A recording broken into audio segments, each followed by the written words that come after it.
So with our hydrostatic fluid pressure, that's assuming a uniform width all the way down in a rectangular wall for our fluid pressure. But what if our wall is not rectangular? Let's say we have a tank here with a little gate down here. Of course, we need some fluid.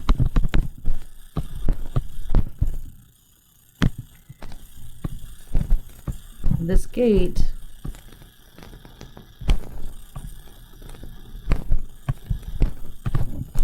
is a half circle.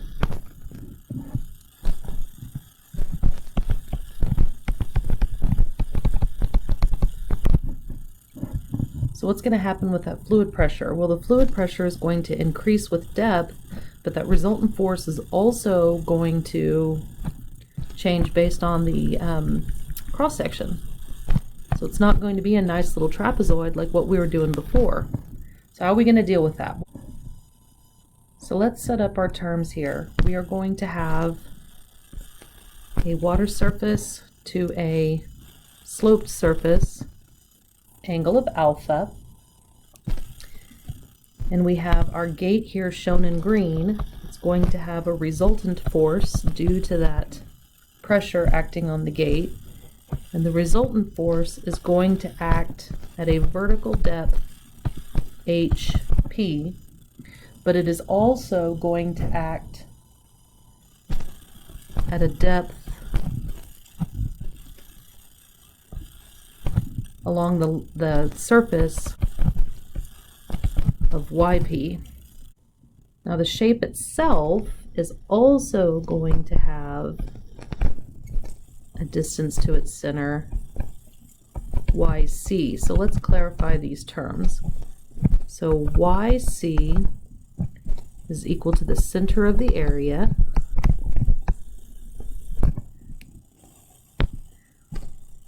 YP is equal to the center of pressure,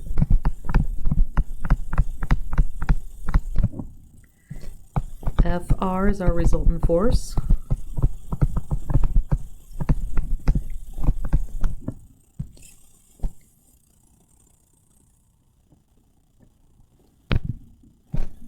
alpha is equal to the slope of the surface,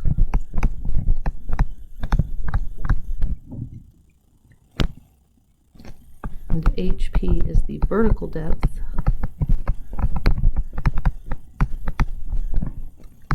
to the center of pressure.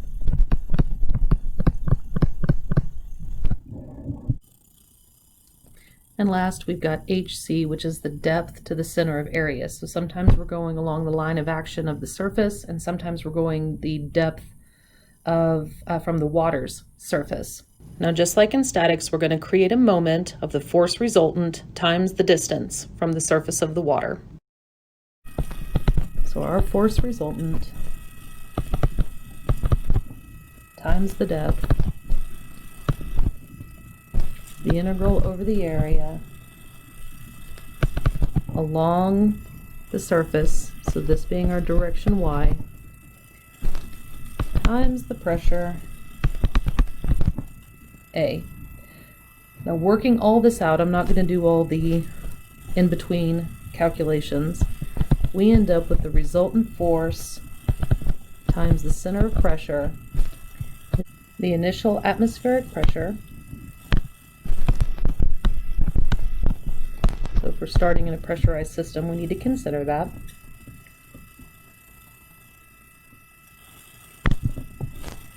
YCA, depth to the center of the shape times the area of the shape, plus the density of the fluid times gravity sine alpha, the sloped surface, times the moment of inertia of the shape to the axis perpendicular to the surface that shape is acting on. Rearranging the resultant force equation that we solved for a rectangular submerged surface, we have a generalized resultant force is equal to the specific weight times the depth to the center of the area times the area. And if I take my moment here, force resultant times depth to pressure, and divide it by that force resultant. So this goes in here, this goes in here. We will have a depth equal to YC plus, I'm going to do the denominator first, YC plus P naught over rho G sine alpha times A divided into the centroidal moment of inertia Ix prime bar. If we are open to air, then PO is equal to 0, which means our depth to the pressure for a resultant force is equal to YC plus YCA divided into Ix prime bar. Yay!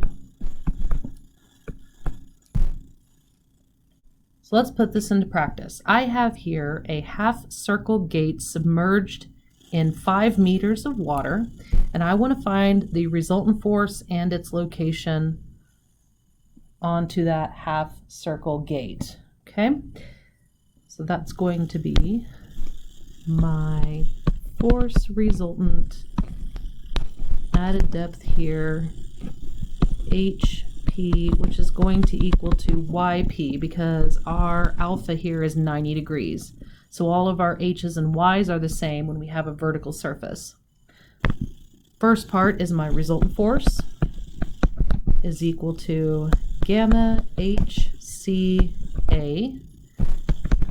which will be water 9,810 newtons per meter cube for my specific weight of water at standard temperature and pressure, and then the depth to the center of the shape.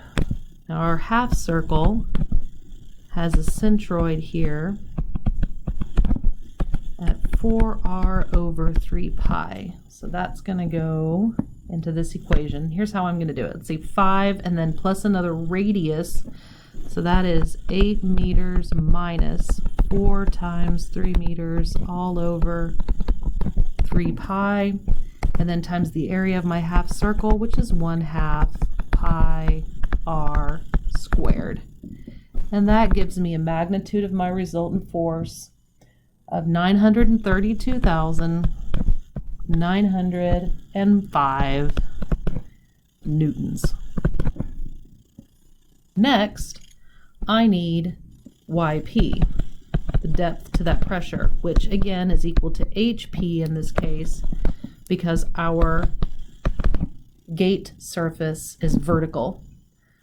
That's going to equal YC plus YCA divided into centroidal moment of inertia I bar X prime.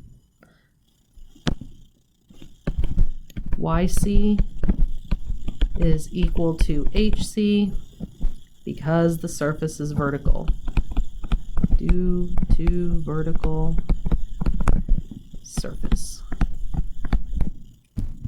So let's plug stuff in. So this is equal to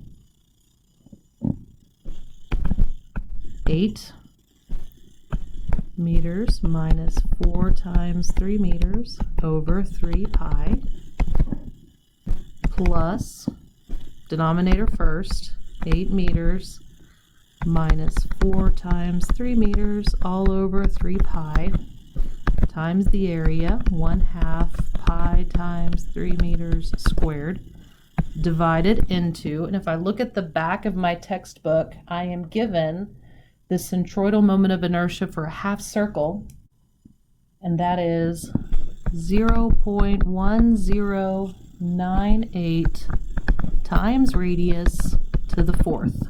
So my resultant force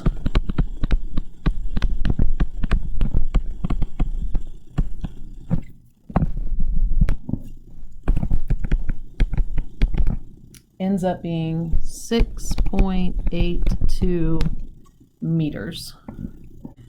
What about curved surfaces? like this dam here that's a quarter of a circle. We'll put some water on here. And we'll say that this dam is 30 feet into the page.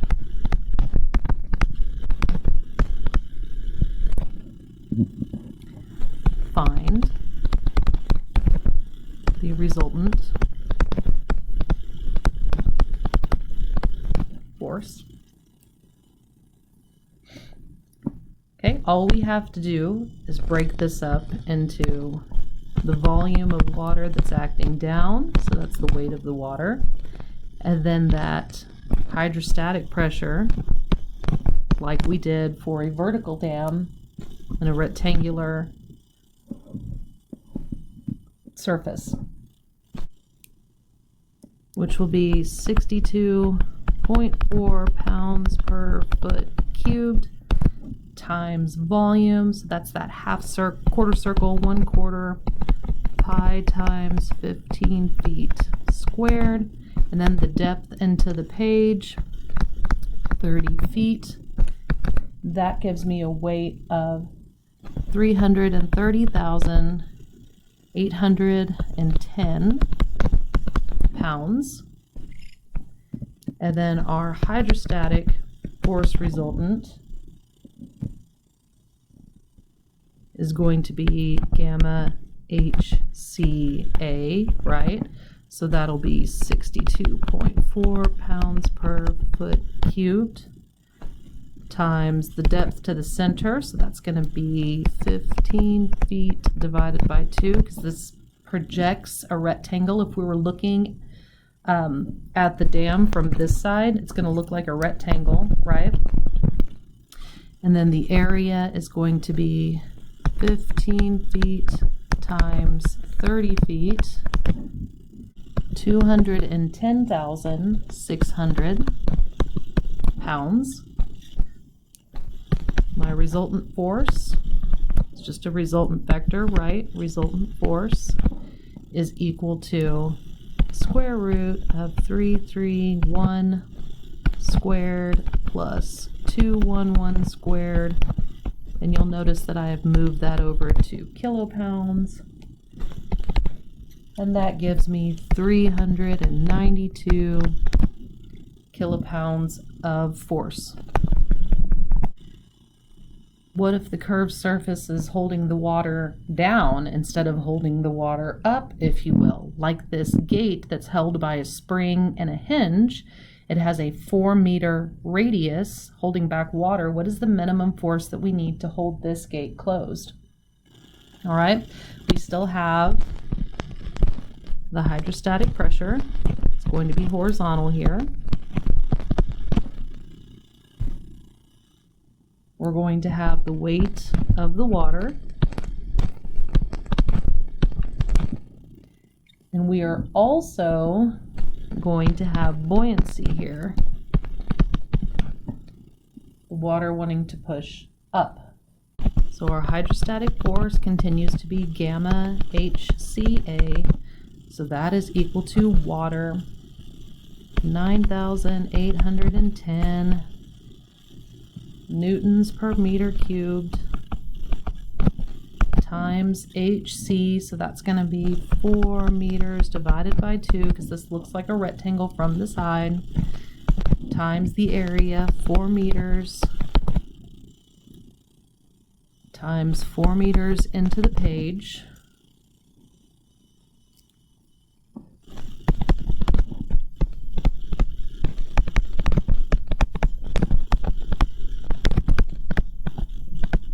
Information. So our hydrostatic force is 313.92 kilonewtons. And because this is just a triangle right here, this is going to be down 2/3 of 4 meters, right?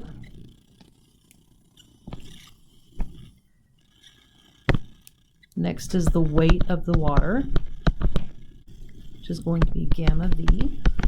So that is 9,810 newtons per meter cubed times my volume, 1/4 of 4 meters squared times pi. in the page 4 meters, which is equal to 493.10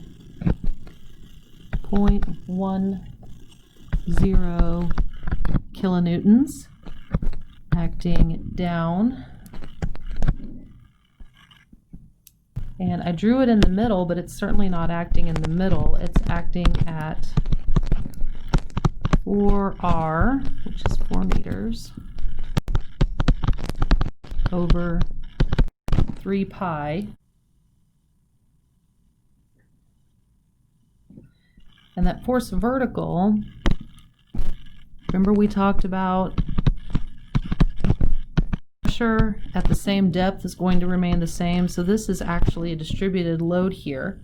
So its magnitude is going to be gamma times the depth, z, and then the area that force is acting over, projected area, okay, which could be a square. So that's 9,810 newtons per meter cubed, and it's acting at a depth of 4 meters.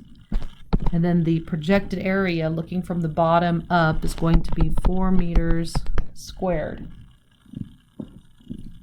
And this is equal to 627.84 kilonewtons up. Our vertical force, since it's rectangular, is acting in the middle, so that is at 2 meters, slightly off from that weight. So if I were to draw my gate here, I would have my horizontal force that is acting at 2/3 of 4 meters for that depth. I would have the weight force, which is acting at 4r over 3 pi. And then lastly, I would have my vertical pressure force, my uplift buoyancy, that is acting at half of 4 meters or 2 meters. And then of course, I would have the force of my spring that I'm looking for, and then my pin, AY and AX. Did I label my pin? I didn't. Pin is A. So now with this free body diagram, I can sum my moments about A. Counterclockwise is added to the equation, and I will have my horizontal force of 313.92 acting at its distance 2/3 of 4 meters, plus my vertical force 627.84 acting at a distance of 2 meters, minus, because it's going clockwise, my water weight 493.1 acting at 4r over 3 pi, and then last, acting clockwise, my spring force at 4 meters from A, and I solve for my spring force to be 314 kilonewtons to the left, holding my system together.